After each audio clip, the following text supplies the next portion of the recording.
കൊല്ലം ജില്ലാ കളക്ടറുടെ വാഹനത്തിൻ്റെ മുമ്പിലാണ് ഞാൻ നിൽക്കുന്നത്. KL2BU 7851 എന്ന് പറഞ്ഞ് ഉപയോഗിക്കുന്ന ഇന്നോവ ക്രിസ്റ്റ വാഹനമാണ് ഇന്നിവിടെ ജപ്തി ചെയ്തിരിക്കുന്നത്. കളക്ടറുടെ ഔദ്യോഗിക വാഹനമാണ് ജപ്തി ചെയ്തിരിക്കുന്നത്. സാധാരണക്കാരനായ ജനങ്ങൾക്കുള്ള അവകാശങ്ങൾക്ക് വേണ്ടി കോടതി വരെ പോയി കോടതി പൈസ പറഞ്ഞ സമയത്ത് നൽകാത്തതിൻ്റെ പേരിലാണ് ഇത്തരത്തിൽ കളക്ടറുടെ വാഹനം ജപ്തി ചെയ്തിരിക്കുന്നത്.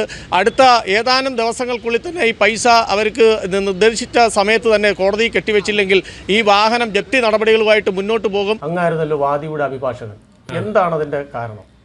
ഞാനാണ് വാദിയുടെ അവകാശം, ഞാനാണ് ജപ്തി ചെയ്തിരിക്കുന്നത്. ഈ വാദിയുടെ വസ്തു ഈ നാഷണൽ ഹൈവേ സ്കീം, അതായത് ബൈപ്പാസ് സംബന്ധിച്ചുള്ള സ്കീം വന്ന സമയത്ത് അവരെ വസ്തു കയ്യേറ്റം, അവർ ഭൂമി റിക്കവർ ചെയ്തു. അതിനെ സംബന്ധിച്ച് പൈസ കെട്ടിവെച്ചില്ല. അതിനെ തുടർന്നാണ് നമ്മൾ കോടതിയിൽ നിയമപരമായിട്ട് പോയത്. അതിനെ തുടർന്ന് നമുക്ക് കോടതിയിൽ കെട്ടിവെക്കാൻ വേണ്ടി കോടതിയുടെ നിർദ്ദേശം ഉണ്ടായിരുന്നു. ആദ്യം ജനുവരി 2024 ആ തുക കോടതി കെട്ടിവെച്ചില്ല. അപ്പോൾ അത് ഈടാക്കി എടുക്കുന്നതിന് വേണ്ടി നമ്മൾ ഡിസ്ട്രിക്ട് കളക്ടറാണ് ഇതിനകത്ത് പ്രതി. കാരണം ഈ പറയുന്ന സ്റ്റേറ്റിന് വേണ്ടി റെപ്രസെൻ്റ് ചെയ്ത ഡിസ്ട്രിക്ട് കളക്ടറാണ്. അപ്പോൾ അദ്ദേഹത്തിൻ്റെ വാഹനം നമ്മൾ ഔദ്യോഗികമായി അത് അറ്റാച്ച് ചെയ്യാൻ വേണ്ടി കോടതിയിൽ പെറ്റീഷൻ ഫയൽ ചെയ്തു. അതിനെ തുടർന്ന് കോടതി ആ വാദം കേട്ട ശേഷമാണ് അനുവാദം തന്നത്. അപ്പോൾ ഈ ജനാധിപത്യ രാജ്യത്ത് ഈ ജനങ്ങളുടെ അവകാശമായിട്ട് ഇത്തരത്തിൽ കോടതി ഉത്തരവ് വന്നിട്ട് വല്ലത് പാലിക്കാതിരിക്കുമെന്ന് പറഞ്ഞാൽ എന്തായിരിക്കും അതിന് കാരണം? ഇപ്പം കോടതിയിൽ ഈ പറഞ്ഞ കണക്ക് പാലിക്കാതിരിക്കുന്ന പറയുന്നത് പാലിക്കാം. ഇതിനെ തുടർന്ന് പറയുന്നത് സാധാരണക്കാരന് ഒരു പൗരന് കിട്ടേണ്ട അവകാശം, ഈ പറയുന്ന സംസ്ഥാനത്തിൽ നിന്ന് കിട്ടുന്ന അവകാശം അത് നേടിയെടുക്കാൻ നമുക്ക് ഈ പറയുന്ന ഈ സ്റ്റേറ്റിനെതിരെ കേസ് കൊടുത്ത് ആ പണം ഈടാക്കിയെടുക്കാൻ പറ്റും. അതാണ് ഈ ഒരു കേസിനെ സംബന്ധിച്ച് മനസ്സിലാക്കേണ്ടത്. അതൊരു ചെറിയ തുകയാണ്. ഒരു 10,000 രൂപയായാലും 1 രൂപയാണെങ്കിലും നമുക്ക് സർക്കാരിൽ നിന്നും എടുക്കാമെന്നുണ്ടെങ്കിൽ നമുക്ക് സർക്കാർ സ്ഥാപനങ്ങളോ അല്ലെങ്കിൽ ഈ പറയുന്ന സർക്കാർ സംബന്ധിച്ചുള്ള വാഹനങ്ങൾ അങ്ങനെയുള്ള കാര്യങ്ങൾ നമുക്ക് ജപ്തി ചെയ്ത് ഈടാക്കിയാലും കോടതി അനുമതി തരും. പക്ഷെ അതിന് ഇറങ്ങിത്തിരിക്കാത്തത് കാരണം അതിന് പല കാരണങ്ങൾക്കാണ്. കാരണം മറ്റുള്ളവർക്ക് അവരെ ഈ ഔദ്യോഗിക സ്വാധീനം ആ സ്വാധീനം അവർക്ക് ദോഷമുണ്ടാവുമോ, ഇല്ലെങ്കിൽ ചിലപ്പം വ്യക്തിബന്ധങ്ങൾ കാണും. അത് രാഷ്ട്രീയ സംബന്ധമായിട്ടായിരിക്കാം, അല്ലാതെ ഒരു രീതിയിലൊക്കെ കാണാം. പക്ഷേ സാധാരണക്കാരെ ജനങ്ങൾക്കുള്ള അവകാശങ്ങളെ ഹനിക്കുന്ന രീതിയിലുള്ളൊരു പെരുമാറ്റമല്ലേ ഈ തരത്തിൽ നിന്നുണ്ടായിരിക്കുന്നത്? ആണ്, ശരിയാണ്. അത് ഈ പറഞ്ഞ കണക്ക് ഹനിക്കുന്ന രീതിയിലുള്ള പെരുമാറ്റമാണ്. കാരണം സാധാരണക്കാരൻ ഈ കേസ് കൊടുത്ത് അവൻ എത്ര നാൾ ഇതിൻ്റെ പുറകെ നടക്കണം. ഇത് യഥാർത്ഥത്തിൽ എത്ര നാൾ വർഷങ്ങളായ കേസായത്. ഈ വർഷങ്ങളായ കേസിൽ നിന്നും ഇതിൻ്റെ യഥാർത്ഥ അവകാശി എന്ന് പറയുന്നത് അവർ എന്ന് പറയുന്ന ഒരു സ്ത്രീയാണ്. അവർ മരിച്ചുപോയി, അവരെ മക്കളാണ് ഇപ്പം കേസ് കൊടുത്തിരിക്കുന്നത്. മനസ്സിലായില്ല? അപ്പം ആ ഒരു തലമുറയ്ക്ക് കിട്ടേണ്ടതാണ് യഥാർത്ഥ സജനീക. ഈ വസ്തുവിൻ്റെ അവകാശി സജനീക എന്ന് പറയുന്നത് സ്ത്രീയാണ്. ആ അമ്മയ്ക്ക് കിട്ടേണ്ട അവകാശമാണ് ഇപ്പം ആ അമ്മ മരിച്ചുപോയി. അപ്പോൾ അത്രയും നാൾ അവർ കേസ് നടത്തി മുന്നോട്ട് വന്നുകൊണ്ടിരുന്നതാണ്. അങ്ങനെ അവർ മരണപ്പെട്ട ശേഷമാണ് ആ മകള് ഈ കേസിന് തുടർന്ന് മുന്നോട്ട് പോകുന്നത്. ഏകദേശം ഇപ്പോൾ എത്ര വർഷമായിട്ട് ഇത് ഏകദേശം വർഷങ്ങൾ ഏതാണ്ട് 6-7-8 വർഷത്തിൽ കൂടുതലായി എൻ്റെ അറിയില്ല. എനിക്ക് തോന്നുന്നു 2016 കണ്ട് ഈ കേസ് പോയ കേസാണ്. അപ്പോൾ ഒരു 6-7 വർഷമെങ്കിലും കുറഞ്ഞത് ആയി കാണും. അപ്പോൾ ഇത് ഒരു ഉപേക്ഷ വിചാരിച്ചുകൊണ്ടാണ് ഇത്ര കാലതാമസം വന്നത്. അല്ല ഒരു ഉത്തരവാദിത്ത ബോധത്തോട് പെരുമാറിയിരുന്നെങ്കിൽ തീർച്ചയായിട്ടും അവർക്ക് നേരത്തെ പൈസ കിട്ടാമായിരുന്നു. തീർച്ചയായും ഈ പറയുന്ന കളക്ടർ അദ്ദേഹത്തിന് പൈസ കെട്ടിവെക്കാന്നേ ഉള്ളൂ, സ്റ്റേറ്റിനെ കെട്ടിവെക്കാവുന്ന കാര്യങ്ങളേ ഉള്ളൂ.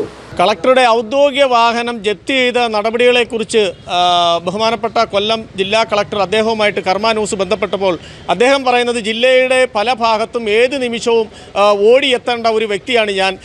രാത്രി 12 മണിക്കും 2 മണിക്കുമൊക്കെ ഈ ഓഫീസിലൊക്കെ ജോലി ചെയ്തുകൊണ്ടിരിക്കുന്ന ഒരു വ്യക്തിയാണ്. അദ്ദേഹത്തിന് ഏത് നിമിഷവും ഈ ഇന്നോവ പോലുള്ള ഔദ്യോഗിക വാഹനം ഉപയോഗിക്കേണ്ട ഒരു സാഹചര്യമാണുള്ളത്. എന്തുകൊണ്ട് അദ്ദേഹത്തിൻ്റെ അധീനയിൽ നിരവധി വാഹനങ്ങളുള്ളപ്പോൾ തന്നെ അദ്ദേഹത്തിൻ്റെ ഈ ഇന്നോവ ക്രിസ്റ്റ ഈ വാഹനം തന്നെ ജപ്തി നടപടിക്ക് കൊണ്ടുപോയത് ഒരു ദുരുദ്ദേശപരമായിട്ടുള്ള ഒരു ഉദ്ദേശ ലക്ഷ്യം കൂടിയായിരിക്കണം. അല്ലെങ്കിൽ ഇത്തരം പ്രതിബദ്ധതയോടുകൂടി ഞാൻ ജോലി ചെയ്യുന്ന ഒരു സ്ഥാപനം അല്ലെങ്കിൽ ഒരു കളക്ടർ എന്ന നിലയിൽ എൻ്റെ ഈ ഔദ്യോഗിക വാഹനം ജപ്തി ചെയ്യാൻ പോയതിൽ ഒരിക്കലും അത് ശരിയായ ഒരു നടപടിയല്ല.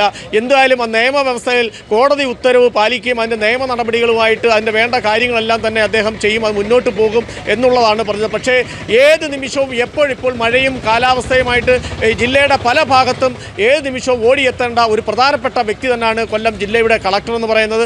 അദ്ദേഹം അതിന് സന്നദ്ധനാണ്. പക്ഷേ അദ്ദേഹത്തിൻ്റെ വിഷമം പറഞ്ഞ ഈ ഔദ്യോഗിക വാഹനത്തിൻ്റെ നമ്പർ എഴുതി കൊടുത്ത് എന്തുകൊണ്ട് അദ്ദേഹത്തിൻ്റെ ഈ വാഹനം തന്നെ ജപ്തിയിലേക്ക് കൊണ്ടുപോയി അത് പരിശോധിക്കേണ്ടതാണ്. അത്തരത്തിലൊരു ചെയ്യുക ആരായാലും അത്തരത്തിലൊരു കാര്യം ചെയ്യരുത് എന്നാണ് അദ്ദേഹത്തിൻ്റെ മനോവിഷമത്തോടു കൂടിയാലും നമ്മളോട് കർമ്മ ന്യൂസുമായിട്ട് പങ്കുവച്ചത്. എന്നെ ഈ പറഞ്ഞ കണക്ക് റവന്യൂ ഒന്നും എന്നെ വിളിച്ചിരുന്നു. അപ്പം അത് എന്താണ് അവർക്ക് യഥാർത്ഥത്തിൽ മനസ്സിലായില്ല. കാരണം ഇങ്ങനൊരു വീഴ്ച എങ്ങനെ ഉണ്ടായി. അപ്പം ഞാൻ പറഞ്ഞു നിങ്ങളുടെ കയ്യിലുള്ള വീഴ്ചയാണ്. കാരണം നിങ്ങൾ കളക്ടറിൻ്റെ അവിടെ ശ്രദ്ധയിൽ പോയി. അപ്പം അവർ അന്വേഷിച്ച് നോക്കിയപ്പോഴാണ് പറയുന്നത് ഈ പേപ്പർ കോടതിയിൽ നിന്ന് വന്ന പേപ്പറും ഈ ഫയലും എല്ലാം ഈ പറയുന്ന കളക്ടറിൻ്റെ സ്റ്റേറ്റിന് വേണ്ടി റെപ്രസെൻ്റ് ചെയ്യുന്ന ഈ പറയുന്ന പ്രോസിക്യൂട്ടർ അല്ലെങ്കിൽ ഡിസ്ട്രിക്ട് കളക്ടർ മേശപ്പുറത്തുണ്ടായിരുന്നെന്നാണ് പറയുന്നത്. അത് അവർ നോക്കിയില്ല എന്നാണ്. ലക്ഷങ്ങൾ ശമ്പളം മേടിക്കുന്നവർക്ക് തുറന്നു നോക്കാൻ പോലുള്ള സൗകര്യങ്ങൾ കാണുന്നില്ല എന്നുള്ളതാണ് ഇതിൽ മനസ്സിലാക്കുന്നത്. അതായിരിക്കാം. കാരണം നമുക്ക് ആരെയും കുറ്റം പറയാൻ പറ്റില്ല. കാരണം സ്റ്റേറ്റിന് വേണ്ടി റെപ്രസെന്റ് ഇതേ കണക്ക് നിരവധി ജനങ്ങളുടെ ആവശ്യങ്ങളെല്ലാം ഉപേക്ഷ വിചാരിച്ച് കഷ്ടത്തിലാവുന്നത് നമുക്ക് സമൂഹത്തിൽ കാണുന്നുണ്ടല്ലോ. കാണുന്നു അങ്ങനെയുള്ള കാര്യങ്ങളുണ്ട്. പക്ഷെ മിക്കവരും അതിന് ഇറങ്ങിത്തിരിക്കുന്നില്ല. അത് ഇറങ്ങിത്തിരിക്കാൻ നേരത്ത് അതിന് പറ്റിയ ഒരു ആൾ വേണം.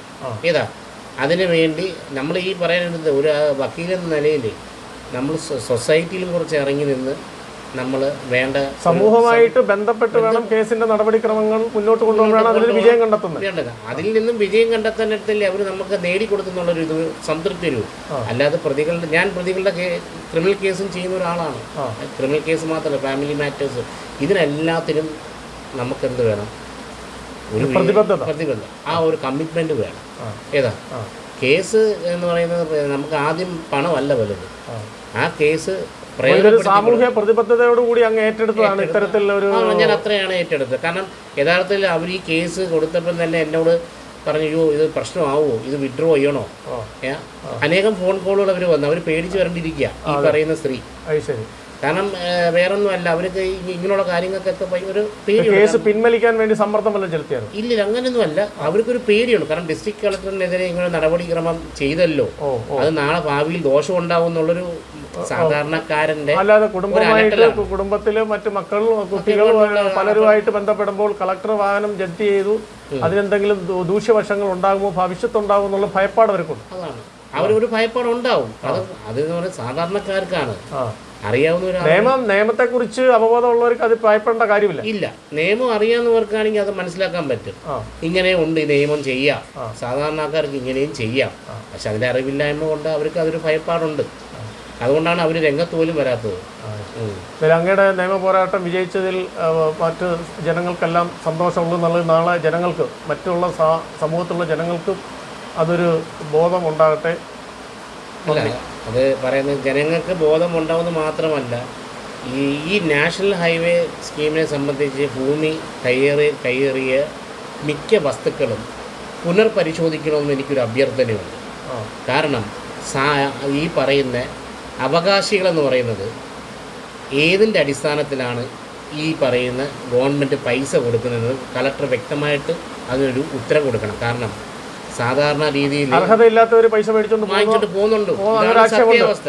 അതിന്റെ എനിക്കും കൂടെ അത് പറയാനുണ്ട്. കാരണം സാധാരണ ഒരാള് മരണപ്പെട്ട് കഴിഞ്ഞാൽ, ഒരു വിദേശത്തോ ആരെങ്കിലും മരണപ്പെട്ട് കഴിഞ്ഞാൽ ഇവിടെ കളക്ടർ ഓർഡർ ചെയ്യുന്ന എന്തോന്നറിയോ? അവകാശപ്പെടുന്നത് സക്സഷൻ സർട്ടിഫിക്കറ്റ്.